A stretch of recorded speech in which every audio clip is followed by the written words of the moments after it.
Halo guys, balik lagi sama aku Anggi. Di sini aku akan sedikit membahas tentang segmentasi pasar, yaitu meliputi 3 aspek.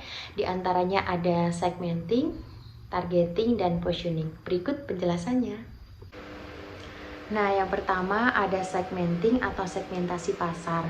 Menurut Philip Kotler and Gary Armstrong dalam buku dasar-dasar pemasarannya, segmenting ini merupakan pembagian pasar menjadi beberapa kelompok pembeli yang berbeda, sehingga dalam artian segmenting itu merupakan proses pemisahan pasar berdasarkan kebutuhan dan juga karakteristiknya.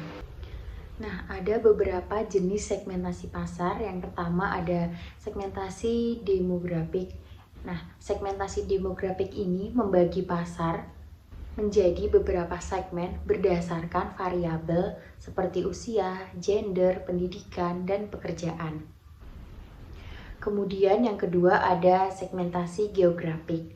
Segmentasi geografik ini membagi pasar menjadi beberapa segmen berdasarkan tempat tinggal mereka.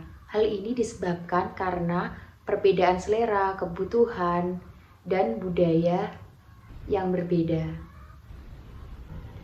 Nah, yang ketiga ada segmentasi psikografis. Nah, segmentasi psikografis ini merupakan pengelompokan pasar sesuai dengan kelompok gaya hidup tertentu. Nah, yang keempat ada segmentasi perilaku. Segmentasi perilaku ini merupakan pengelompokan pasar sesuai dengan tingkah laku konsumen dalam membeli dan mengonsumsi suatu produk. Untuk poin selanjutnya yang kita bahas yaitu tentang targeting. Nah, targeting ini merupakan kegiatan yang dilakukan untuk menilai dan memilih segmentasi pasar yang akan dimasuki oleh suatu bisnis. Nah, setelah kita melakukan segmenting pasar yang sebelumnya tadi, kita tuh harus melakukan targeting atau menentukan target pasar. Nah, artinya kita tuh harus mengevaluasi setiap segmen pasar dan menentukan pasar mana yang paling potensial sebagai tempat kita untuk memasarkan produk atau bisnis kita. Nah, berikut ada tips yang bisa kita pertimbangkan dalam melakukan targeting bisnis. Nah, yang pertama ada ukuran. Seberapa besar sih segmen pasar dan potensi pertumbuhannya di masa yang akan datang?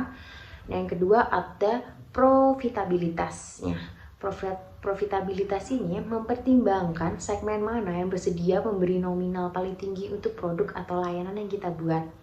Nah, yang ketiga ada keterjangkauan. Seberapa mudah atau seberapa sulitkah bagi kita untuk menjangkau setiap segmen dengan upaya pemasaran kita. Selanjutnya ada pertimbangan biaya akuisisi pelanggan untuk setiap segmen. Dalam arti yang lebih tinggi berarti profitabilitasnya itu lebih rendah. Seperti itu.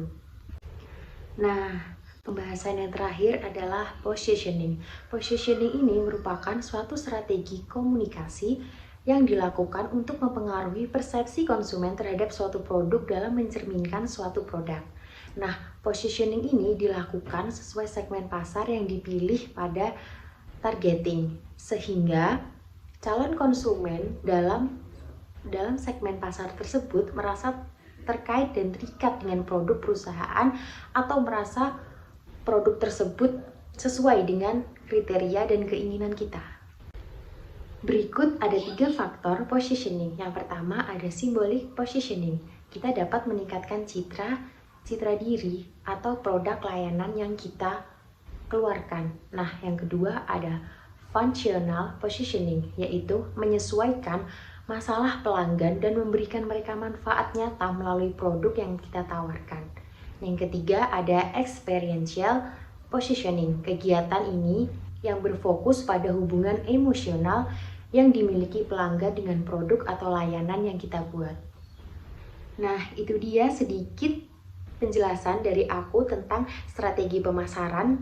Apa aja sih aspeknya, apa aja sih tipsnya, apa aja sih faktor-faktor pendorongnya. Jadi cukup sekian video dari aku, semoga bermanfaat buat kalian semua. Thank you for watching.